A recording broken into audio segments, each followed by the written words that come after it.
దాని ద్వారా దేవుని తెలుసుకున్న వారమై ఆయన वचन कुछ ఆరాధించుకుందాం. वचन के ऊपर हम ध्यान मनन करते हुए उस वचन के आधार पर हम आराधना करेंगे। కొరింథీయులకు రాసిన మొదటి పత్రిక कुरिन्थियों की पत्री पहली पत्री 2వ అధ్యాయం. उसका दूसरा अध्याय। కొరింథీయులకు రాసిన మొదటి పత్రిక पहला कुरिन्थी 2వ అధ్యాయం दूसरा अध्याय 6 నుంచి 9 వరకు और చదువుకుందాం. 6 से लेकर 9 वचन तक हम मिलकर पढ़ लेते हैं। మార్చి చదువుకుందాం. बारी बारी से पढ़ेंगे। వాక్యాన్ని అర్థం చేసుకుంటూ చదువుకుందాం. जब वचन पढ़ते हैं ध्यान पूर्वक ध्यान देकर समझ के साथ पढ़िए। पहला कुरिन्थी पहला कुरिन्थी दूसरा अध्याय 6 से लेकर 9 वचन। 6 मैं पढ़ता हूं, 7 आप मिलकर पढ़िए। फिर भी सिद्ध लोगों में हम ज्ञान सुनते हैं, परंतु इस संसार का और इस संसार के नाश होने वाले हाकिमों का ज्ञान नहीं। ఈ లోకాధికారుల జ్ఞానమును దేవుని జ్ఞానము మర్మమైనట్టుగా బోధించున్నాము. ఈ జ్ఞానం మరుగైండెను, జగతుత్పత్తికి ముందుగానే దీనిని దేవుడు మన మహిమ నిమిత్తం నియమించును. जिससे इस संसार के हाकिमों में से किसी ने नहीं जाना, क्योंकि यदि वे जानते तो तेजोमय प्रभु को क्रूस पर न चढ़ाते। ఇందును గూర్చి దేవుడు తను ప్రేమించి వారి కొరకు ఏవి సిద్ధపరచునో అవి కంటికి కనబడలేదు, చెవికి వినబడలేదు, మనుష్య హృదయమునకు గోచరం కాలేదు అని రాయబడి ఉన్నది. ప్రార్థన చేసుకుందాం. प्रार्थना करेंगे। ప్రేమగల తండ్రి, మీకు వందనా చెల్లించుకుంటున్నాం. ఇంతవరకు మమ్మల్ని కాపాడి మీ కృపలో భద్రపరిచినారు. ఈ విధంగా మీ సన్నిధిలో చేరి మిమ్మల్ని స్తుతించి ఆరాధించి గణపరిచేటువంటి గొప్ప భాగ్యాన్ని మాకు అనుగ్రహించిన వాళ్ళకే వందనా చెల్లించుకుంటున్నాం.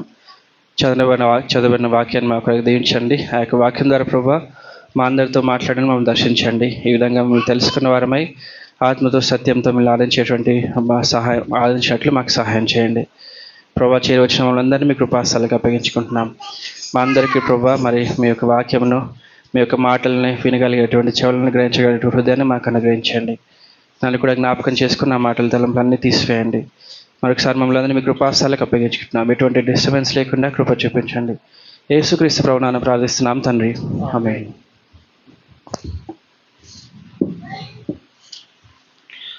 మనం చదువుకున్నటువంటి వాక్య భాగంలో जिस भाग को हमने पढ़ा है प्रियो, పౌలు తను ఏమి ప్రచారం చేస్తున్నాడని రాస్తున్నాడు. और पौल किस प्रकार वह प्रचार कर रहा है यहाँ पर लिखा है। ఆయన ఏదో తన జ్ఞానం గురించి ప్రచారం చేయడం కాదు కానీ वो यहाँ पर ज्ञान के विषय में प्रचार नहीं कर रहा है। 6వ వచనంలో అంటున్నాడు, 6 वचन में इस प्रकार कहता है, మనుషుల జ్ఞానంలో లేదంటే ఈ లోక జ్ఞానాన్ని మేము నీకు ప్రచారం చేయట్లేదు. और वो कहता है कि मनुष्य के ज्ञान के अनुसार नहीं, मनुष्य के ज्ञान के अनुसार हम प्रचार नहीं करते। అయితే 7వ వచనం వైపు చూసినట్లయితే 7 वचन में वो कहता है, దేవుని జ్ఞానాన్ని బోధిస్తున్నాం అంటున్నాడు. यहाँ पर परमेश्वर के ज्ञान को मैं बताता हूँ करते कहता है, ఆ జ్ఞానము మరుగైండని చెప్తా ఉన్నాడు. और ఇట్ ఇస్ మిస్టరీ. మిస్టరీ और ये जो ज्ञान है भेद है करके बताता है। ఇంకా ఏమంటున్నాడంటే, और क्या कहना चाहता है, ఈ దేవుని జ్ఞానము జగతుత్పత్తి కంటే ముందుగానే నియమించబడింది. और ये जो ज्ञान है जगत की उत्पत्ति से पहले ही ठहराया है करके बताया गया है। ఏం చెప్తున్నాడనంటే, वह इस प्रकार क्या कहता है, మేము దేవుని జ్ఞానాన్ని మీకు బోధిస్తా ఉన్నాం. और मैं तुम्हें परमेश्वर के ज्ञान को बताता हूँ। ఆ జ్ఞానము మర్మమైనదిగా ఉంటున్నది. उस ज्ञान మర్మము అంటే हाँ, इस ज्ञान का भेद, इस ज्ञान में भेद है करके बताया गया है। Know that wisdom was a mystery. और इस ज्ञान जो भेद है वही ज्ञान है प्रियो। No wisdom was mystery. और जो ज्ञान है वही एक भेद है या रहस्य है। దేవుని జ్ఞానాన్ని బోధిస్తున్నాము. ఆ జ్ఞానము మర్మమైనదిగా ఉంటుందని చెప్తాను. परमेश्वर का ज्ञान मैं तुमको बताता हूँ, वो परमेश्वर का ज्ञान एक रहस्यमय है। ఆ జ్ఞానము, ఆ దేవుని జ్ఞానము జగతుత్పత్తి కంటే ముందుగానే నియమించబడిందని చెప్తాను. और ये जो ज्ञान है परमेश्वर ने जगत की उत्पत्ति से पहले ही ठहराया है। ఈ విధంగా పౌలు తన యొక్క సువార్త ఏం ప్రకటిస్తున్నాడు, ఏం బోధిస్తున్నాడని తన గురించి చెప్తా ఉన్నాడు. और इस प्रकार पौलुस उनको क्या बताना चाह रहा है यहाँ पर लिखा गया है। దేవుని జ్ఞానము ఏమై ఉన్నది, అది ఎందుకు మర్మమై ఉన్నది, ఏ విధంగా అది మనకు బోధించబడింది అనే విషయాన్ని మనం చూసుకుందాం. परमेश्वर का ज्ञान क्या है, परमेश्वर का ज्ञान का रहस्य क्या है, परमेश्वर का ज्ञान किस प्रकार का है वो यहाँ पर बताया गया है। కొలొస్సీలకు రాసిన పత్రిక कुलुस्सियों की पत्री 2వ అధ్యాయము दूसरा अध्याय 2-3 వచనాలు. 2 और 3 वचन। కొలొస్సీలకు రాసిన పత్రిక कुलुस्सियों की पत्री 2వ అధ్యాయము 2 अध्याय 2-3 వచనాలు और 2 और 3 वचन చదువుకుందాం. पढ़ते हैं। कुलुस्सियों की पत्री 2 अध्याय 2 और 3 वचन मिलकर पढ़ेंगे ताकि उनके मनों में शांति हो और वे प्रेम से आपस में गठे रहे और वे पूरी समझ का सारा धन प्राप्त करे और परमेश्वर पिता के भेद को अर्थात मसीह को पहचान ले जिसमें बुद्धि और ज्ञान के सारे भंडार छिपे हुए हैं। ఈ మాటలు మనం గమనించినట్లయితే इस बात के ऊपर यदि हम ध्यान लगाएंगे तो దేవుని మర్మమై ఉన్న క్రీస్తును అంటున్నాడు. परमेश्वर का जो रहस्य है वो यीशु मसीह है। దేవుని మర్మం ఏంటంటే యేసుక్రీస్తు ప్రభువు అంటున్నాడు. और परमेश्वर का रहस्य क्या है? प्रभु यीशु मसीह है। 3వ వచనంలో అంటాడు 3 वचन में लिखा है బుద్ధి జ్ఞానంల సర్వ సంపదలు ఆయనందే గుప్తంలై ఉన్నాయి. बुद्धि और ज्ञान जो भंडार है वो उसमें छिपाए करके लिखा है। ఆ యొక్క మర్మము క్రీస్తు అంటున్నాడు. ఆ జ్ఞానము కూడా ఆ క్రీస్తులోనే దాచిపెట్టి ఉన్నాయి అంటున్నాడు. और लिखा है कि वो जो रहस्य मसीह है और वो ज्ञान उसमें दिखाई देता है। ఇక్కడ మనం మొదట చదువుకున్నటువంటి వాక్య భాగంలో पहले बात को जो हमने पढ़ा है దేవుని జ్ఞానమును గురించి మనం చూస్తున్నప్పుడు परमेश्वर के ज्ञान के बारे में जो हम सुनते हैं ఈ రెండు వాక్యాలను మనం అర్థం చేసుకున్నట్లయితే दो बातें यदि हम ध्यान अर्थपूर्वक सुनेंगे तो మనకి స్పష్టమవుతుంది. हमको स्पर्श जरूर होगा प्रियो। దేవుని జ్ఞానము క్రీస్తులో గుప్తమై ఉన్నది. परमेश्वर का जो ज्ञान है मसीह यीशु में गुप्त है దేవుని యొక్క మర్మము క్రీస్తు అంటున్నాడు. मगर परमेश्वर का जो रहस्य है वो यीशु मसीह है। సో ఈ రెండు మాటల్ని మనం కలిపినట్లయితే ये दो बातें यदि हम मिलकर सुनेंगे క్రీస్తే దేవుని జ్ఞానమై అంటున్నాడు. मसीह यीशु स्वयं परमेश्वर का ज्ञान है। ఆ క్రీస్తును అంటే ఆ జ్ఞానాన్ని పౌలు ప్రచారం చేస్తా और ఉన్నాడు. उस ज्ञान को पौलुस प्रचार कर रहा है। ఈ జ్ఞానం గురించి మళ్ళా చూసినట్లయితే अब इस ज्ञान के विषय में यदि हम देखेंगे కొరింథీయులకు రాసిన మొదటి పత్రికలోనికి వద్దాం. पहला कुरिन्थियों की पहली अध्याय में हम देखते हैं మొదటి అధ్యాయము 1 కొరింథీ पहला कुरिन्थी మొదటి అధ్యాయము पहला अध्याय 24వ వచనం. और उसका 24 वचन। पहला कुरिन्थी पहला अध्याय 24 वचन मिलकर पढ़ते हैं। परंतु जो बुलाए हुए हैं क्या यहूदी क्या यूनानी उनके निकट मसीह परमेश्वर की सामर्थ और परमेश्वर का ज्ञान। ఇక్కడ క్రీస్తు దేవుని జ్ఞానమైనాడు, దేవుని శక్తియు దేవుని జ్ఞానమైనాడు రాయబడింది. यहाँ पर प्रभु यीशु मसीह स्वयं परमेश्वर का ज्ञान भी है, परमेश्वर का सामर्थ्य भी है। ఇది అధ్యాయం 31వ వచనంలో చూసినట్లయితే और यही अध्याय का 31 वचन को अगर देखेंगे చదువుకుందాం. तो पढ़ेंगे। आइए पढ़ते हैं। ताकि जैसा लिखा है वैसे ही हो, जो घमंड करे वो प्रभु में घमंड करे। 30వ వచనం చదవండి. क्षमा कीजिए 30 वचन पढ़ते हैं। परंतु उसी की ओर से तुम मसीह यीशु में हो जो परमेश्वर की ओर से हमारे लिए ज्ञान ठहरा अर्थात धर्म और पवित्रता और छुटकारा। ఇక్కడ రెండు సార్లు యేసుక్రీస్తు ప్రభు దేవుని జ్ఞానమై ఉన్నాడని రాయబడింది. 2 वचन पढ़े हैं, दोनों वचन में यही लिखा है कि प्रभु यीशु मसीह परमेश्वर का ज्ञान है। రెండిటిలో మరి ఏం భేదం ఏం తేడా ఉంది?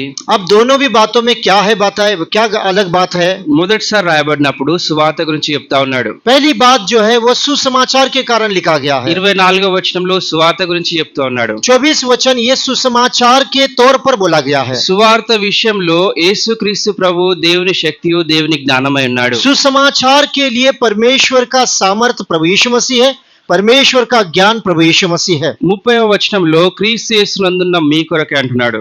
मगर 30 वचन में यीशु मसीह जो ज्ञान हमारे लिए करके बोला गया है। जो मसीह में तुम जो है, या 30 वचन में जो यीशु मसीह में है उनके लिए बोला गया है। వారి కొరకై యేసుక్రీస్తు ప్రభు దేవుని జ్ఞానమై ఉంటున్నాడు. और उनके लिए प्रभु यीशु मसीह परमेश्वर का ज्ञान है। సువార్త విషయంలో క్రీస్తుతో ఐక్యపరచుకునే విషయంలో యేసుక్రీస్తు ప్రభు దేవుని మూలంగా ఆయన యొక్క జ్ఞానమై ఉంటున్నాడు. सुसमाचार के लिए या अन्यजाति के लिए ऐसा बोल सकते हैं, वो प्रभु यीशु मसीह परमेश्वर का ज्ञान परमेश्वर का सामर्थ्य है। There are two aspects. One is gospel, another one is union with Christ. हाँ, एक दो बातें हैं प्रियो। हाँ, एक सुसमाचार और एक मसीह यीशु के अंदर रहने वाले। ఈ రెండు విధాలుగా యేసుక్రీస్తు ప్రభు దేవుని జ్ఞానమై ఉన్నాడు. ये दोनों भी बातों में अगर देखा जाए तो यीशु मसीह स्वयं ज्ञान करके लिखा गया है। ఇది ఏ విధంగా మర్మమైంది, ఇది ఇంకా పౌలేమంటున్నాడంటే ఈ జ్ఞానము జగతుత్పత్తి కంటే ముందుగానే నియమించబడింది అంటున్నాడు. और यही ज्ञान पौलुस कहता है जगत की उत्पत्ति से पहले ही ठहराया गया है।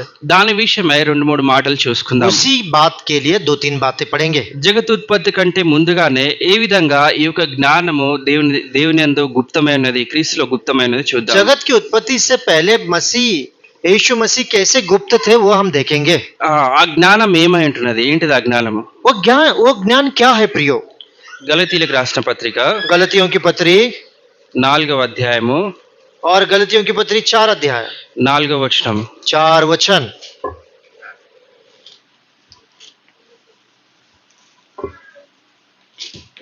गलेशियन चैप्टर 4 वर्सेस 4 హ్మ్.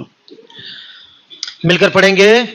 परंतु जब समय पूरा हुआ तो परमेश्वर ने अपने पुत्र को भेजा जो स्त्री से जन्मा और व्यवस्था के अधीन उत्पन्न हुआ। ఇక్కడ కాలం పరిపూర్ణమైనప్పుడు దేవుడు తన కుమారుని అంటే యేసుక్రీస్తు ప్రభువాని ఈ లోకానికి పంపాడు. यहाँ पर लिखा है जब समय पूरा हुआ तो परमेश्वर ने अपने पुत्र को एक स्त्री के द्वारा अपने पुत्र को भेजा। ఈ తన కుమారుని ఈ లోకానికి పంపడం అనేది ఏదో ఆ సందర్భంలో జరగలేదు, కానీ ఆ జగతుత్పత్తి కంటే ముందుగానే ఆయన దీన్ని నియమించాడు. देखिए ये वो बात नहीं है कि समय पूरा होने पर यीशु मसीह को भेजा गया या स्त्री के द्वारा भेजा गया, ये बात नहीं है। मगर प्रभु यीशु मसीह जो ज्ञान है वो पहले से ही ठहराया गया है जगत की उत्पत्ति से पहले। ఏమనంటే కాలం పరిపూర్ణమైనప్పుడు యేసుక్రీస్తు ప్రభుని ఈ లోకానికి పంపించాలని ముందుగానే నిర్ణయించాడు. और प्रभु यीशु मसीह पहले से ही ठहराया गया है वो जगत की उत्पत्ति से पहले। मगर जब समय पूरा हुआ तब प्रभु यीशु मसीह को भेजा गया। అది ఎప్పుడు అనంటే మనకి ఆ జగత్ ఉత్పత్తి కంటే ముందంటే నాట్ బిఫోర్ ద క్రియేషన్, దానికంటే ముందుగానే ఇప్పుడు మనకు అది మనము ఊహించలేనటువంటిది. यानी ऐसा भी बात नहीं कि सृष्टि बनाने से पहले, मगर उससे भी पहले, बराबर उससे भी पहले प्रभु यीशु उससे भी पहले प्रभु यीशु मसीह को ठहराया गया है। ఆ విధంగా దేవుడు జగతుత్పత్తి కంటే ముందుగానే తన కుమారుని పంపాలని నిశ్చయించిన వాడిగా ఉంటున్నాడు. इसका मतलब है जगत की उत्पत्ति से पहले ही परमेश्वर ने अपने पुत्र को भेजने की व्यवस्था की। దేని కొరకు అనంటే वो ऐसा क्यों किया है? ఆయన మానవ జాతి పాపంలో కొరకై ఆ కల్వరిశిలువలో మరణించే విషయమై और ये मनुष्य जाति के पाप के कारण मृत्यु के कारण लिखा गया है। అందుచేతనే పేతురు అంటాడు ఒకడు తన పత్రికలో, इसी के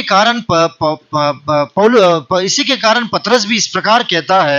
జగత్ ఉత్పత్తి కంటే ముందే, జగత్తు పునాదులు వేయడానికంటే ముందే ఆ రక్తం చిందించడానికి యేసుక్రీస్తు ప్రభువు నియమించాడు. जगत की उत्पत्ति से पहले ही प्रभु यीशु मसीह को उस लहू बहाने के लिए ठहराया गया है।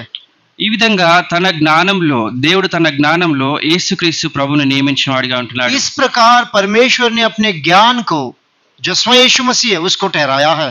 దాని విషయం పౌలు ఏమంటాడంటే, उस विषय में पौलुस क्या कहता है? రోమీయులకు రాసిన పత్రిక रोमियो की पत्री 10వ అధ్యాయము और 10 रोमियो की पत्री 10 अध्याय 9వ వచనము. रोमियो की पत्री 10 अध्याय और 9 वचन।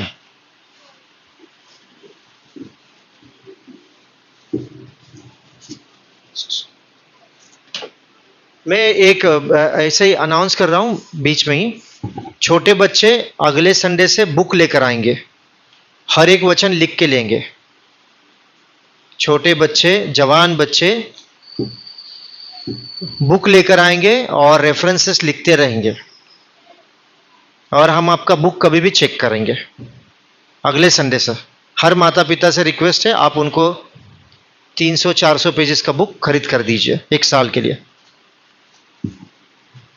ठीक।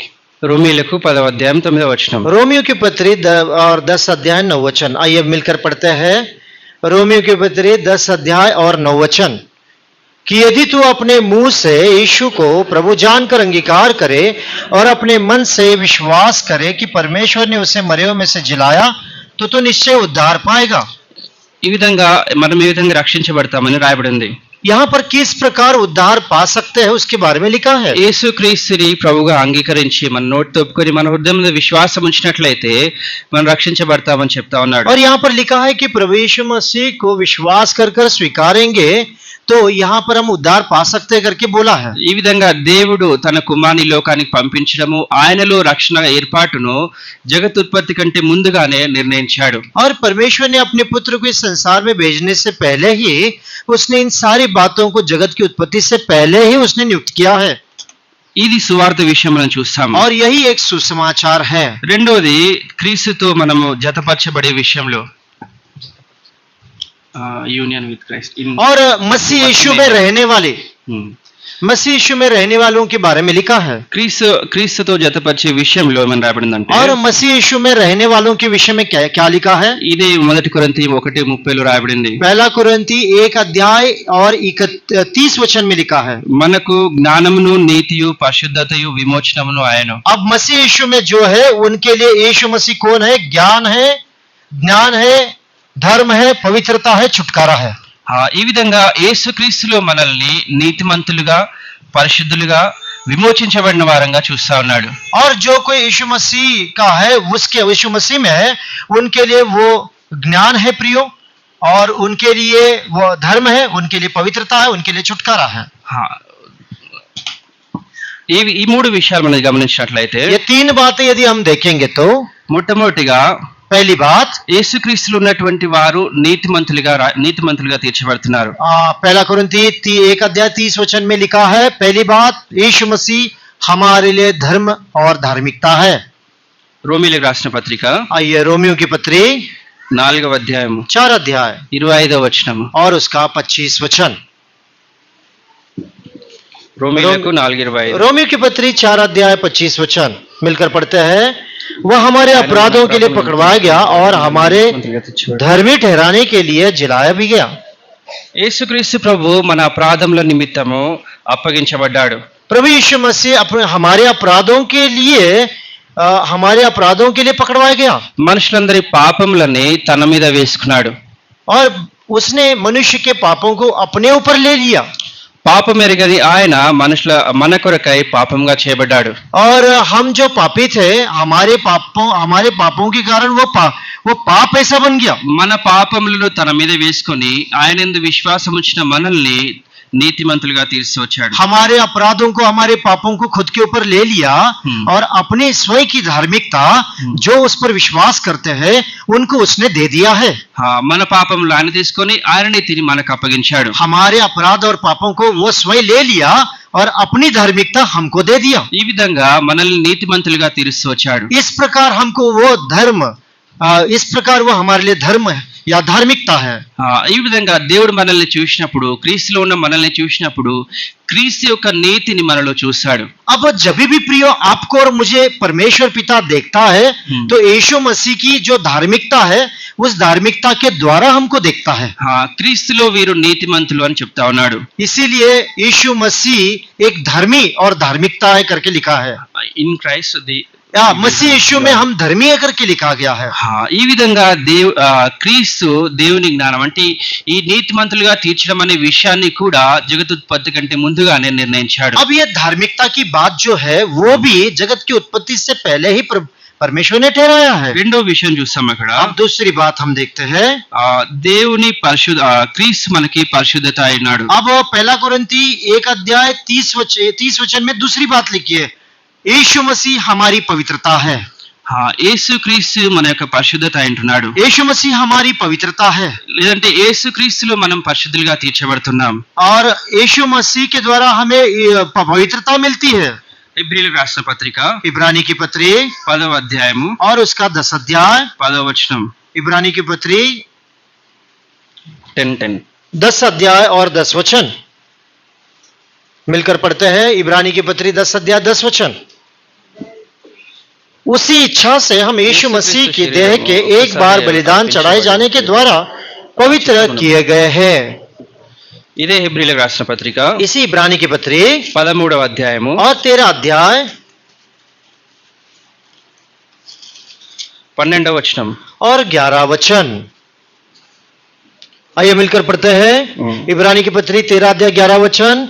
क्योंकि जिन पशुओं का लहू महायाजक पाप बलि के लिए पवित्र स्थान में ले जाता है उनकी देह छावनी के बाहर जलाई जाती है। ఇక్కడ యేసుక్రీస్తు ప్రభు యొక్క బలి అర్పణ గురించి రాయబడింది. यहाँ पर प्रभु यीशु मसीह के बलिदान के बारे में लिखा गया ఆయన है శరీరంలో ఒకసారి అర్పించబడ్డాడు. और अपने शरीर को एक बार उसने अर्पण कर दिया ఆయన తన యొక్క పరిశుద్ధమైన రక్తాన్ని చిందించాడు. और उसने अपने पवित्र लहू को उसने बहाया ఈ యొక్క అర్పణ ద్వారా మనుషులని ఆయన పరిశుద్ధపరుస్తా ఉన్నాడు. और उसके द्वारा मनुष्य को वो पवित्र करता जा रहा है। ఆయన యందు విశ్వాసం ఉంచిన మనము, ఆయన రక్త ప్రోక్షణలోకి వచ్చిన మనము కూడా పరిశుద్ధులుగా తీర్చబడతా ఉన్నాం. और हम जो प्रभु पर विश्वास करने वाले लोग हैं उस विश्वास के द्वारा अपने लहू से हमें वो धोकर शुद्ध करता है।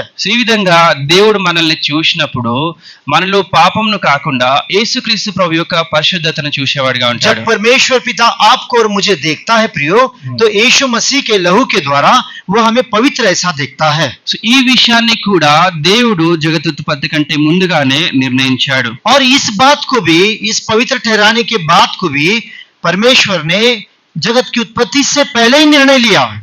మూడో విషయం చూస్తాము. तीसरी बात, యేసుక్రీస్తు ప్రభు మనకి విమోచనమై ఉన్నాడు. और पहला कुरिन्थी 1:30 में लिखा है प्रभु यीशु मसीह हमारा छुटकारा है। ఎఫెసీయులకు రాసిన పత్రిక इफिसियों की पत्री 1వ అధ్యాయము और पहला अध्याय, 7వ వచనము.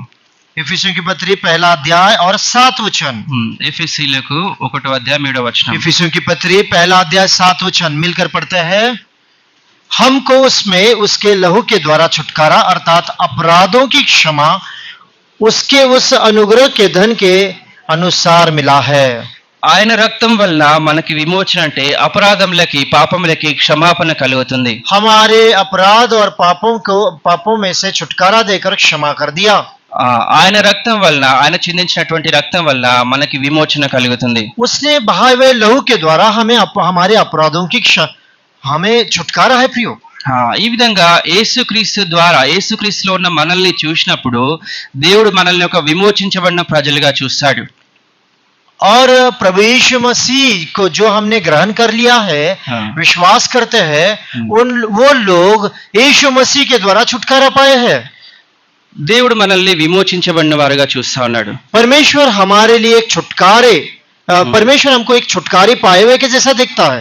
క్రీస్తులో ఉన్నటువంటి మనల్ని విమోచించబడిన ప్రజలుగా దేవుడు చూస్తున్నాడు. अब परमेश्वर पिता आपको और मुझे जब देखता है तो मसीह यीशु के द्वारा छुटकारा पाए हुए लोग ऐसा देखता है। ఈ విషయాన్ని కూడా దేవుడు జగదుత్పత్తి కంటే ముందుగానే నిర్ణయించాడు. ये छुटकारे की बात भी परमेश्वर पिता ने जगत की उत्पत्ति से पहले ही ठहराया है। ఈ విధంగా సువార్త అంటే రక్షణ విషయంలో, క్రీస్తుతో ఐక్యత విషయంలో దేవుడు తన యొక్క జ్ఞానంలో క్రీస్తులు ఇవన్నీ నియమిస్తూ వచ్చాడు. और संसार के लिए जो सुसमाचार मिलता है या हमको जो मिला है वो सुसमाचार के लिए भी वो ज्ञान है प्रभु यीशु मसीह, और जो यीशु मसीह में है उनके लिए भी यीशु मसीह ज्ञान है। इन बातों को उसने पहले से ठहराया। ఈ జ్ఞానము జగదుత్పత్తి కంటే ముందుగానే దేవుడు నియమించిన వాడిగా ఉంటున్నాడు. और इस ज्ञान को जगत की उत्पत्ति से पहले परमेश्वर ने नियुक्त किया है। ఈ జ్ఞానాన్ని క్రీస్తులో గుప్తంగా ఉంచాడు. और इस ज्ञान को परमेश्वर ने मसीह में गुप्त रखा है। అందుచేతనే క్రీస్తు మనకి దేవుని జ్ఞానమై ఉంటున్నాడు. और इसीलिए परमेश्वर पिता का ज्ञान यीशु मसीह है। సో ఈ విధంగా ఈ జ్ఞానము మర్మమైనదంటే బయలుపరచబడకుండా ఉంటున్నది. और इस ज्ञान को वो वहां पर प्रचार कर रहा है। రోమీయులకు రాసిన పత్రిక रोमियो की पत्री 16వ అధ్యాయము 16 अध्याय 25వ వచనము. और उसका 25 वचन। रोमियो की पत्री 16 अध्याय और 25 वचन।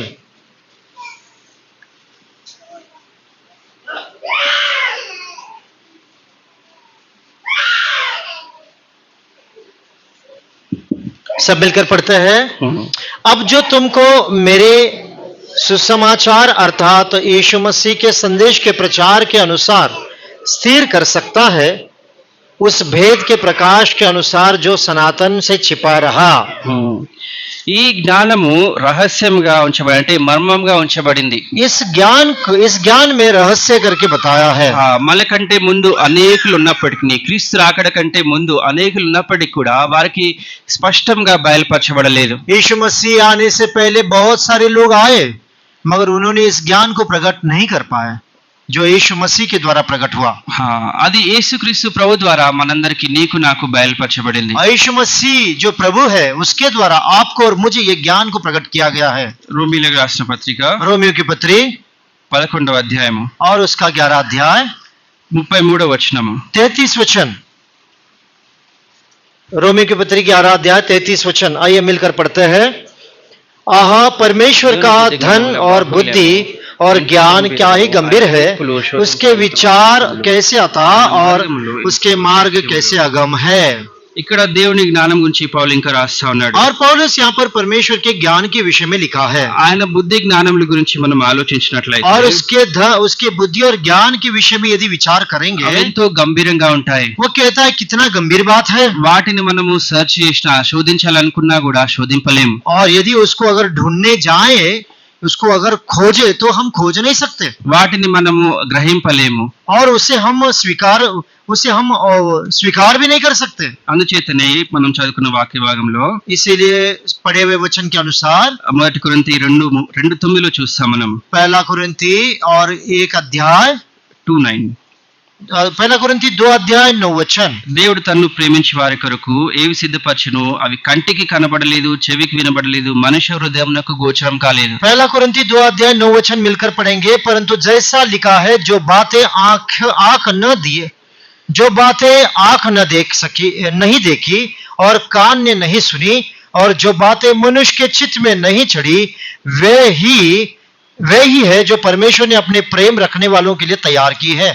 దేవుడు ఏవైతే ఆలోచించాడో, దేవుని జ్ఞానం ఏదైతే ఉందో, దేవుడైతే మన కొరకై నియమించాడో అవి మనకి మన హృదయానికి గోచరం కాకుండా ఉంటుంది. और परमेश्वर के ज्ञान को जो हमने देखा नहीं, जो सुना नहीं, उन बातों को उसने प्रकट किया।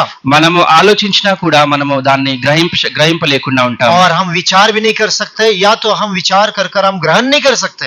ఒకసారి ఆలోచించినా కూడా మనం एक बार इस प्रकार आप ऐसा सोच कर देखिए। నేను మనము అనుకుంటాము నేను యేసు ప్రభు యందు విశ్వాసం ఉంచి రక్షించబడి చర్చికి వస్తున్నానని.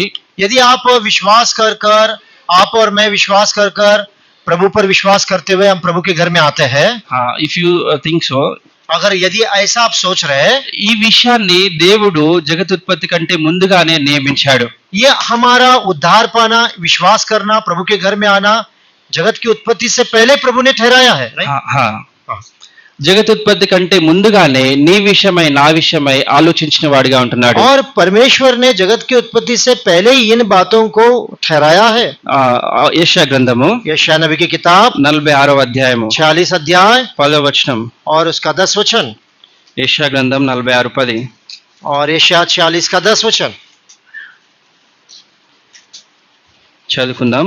आइज़िया 46:10 मिलकर पढ़ते हैं। मैं तो अंत की बात आदि से और प्राचीन काल से उस बात को बताता आया हूं जो अब तक नहीं हुई। मैं कहता हूं, मेरी युक्ति स्थिर रहेगी और अपनी इच्छा को पूरी करूंगा।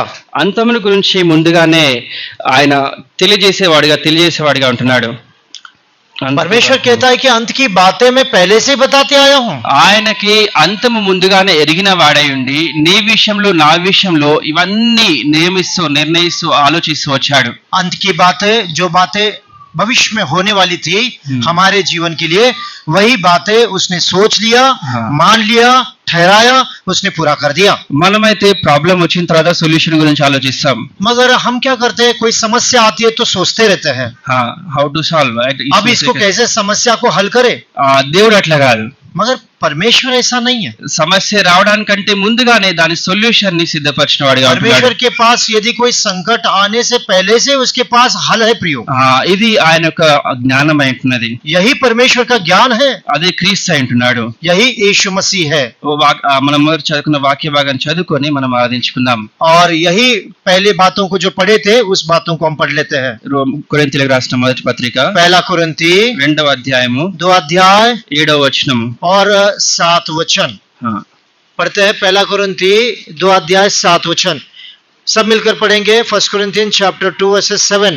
परंतु हम परमेश्वर का वह गुप्त ज्ञान भेद की रीति पर बताते हैं, जिसे परमेश्वर ने सनातन से हमारी महिमा के लिए ठहराया है। దేవుడు వాక్యాన్ని దీవించి మనకు సహాయం చేయనుగాక. परमेश्वर इस वचन के अनुसार आराधना करने में सहाय करे।